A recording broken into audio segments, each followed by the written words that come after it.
Kwenye hii dua Jawshan, dua ambayo tunamwomba Allah subhanahu wa ta'ala kwa kutumia majina yake matukufu, kuna sehemu hapo anasema kwamba ya man yuhibbu sabirin, kwamba Allah subhanahu wa ta'ala katika sifa zake ni kwamba anapenda waja wenye kuwa na subra.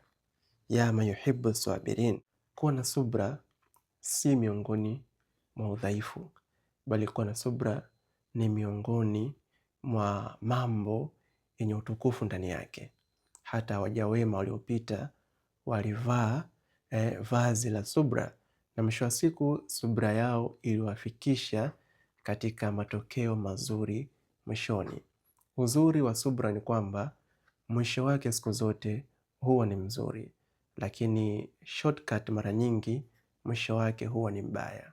Allah subhanahu wa ta'ala atujalie tuwe miongoni mwa watu wenye subra.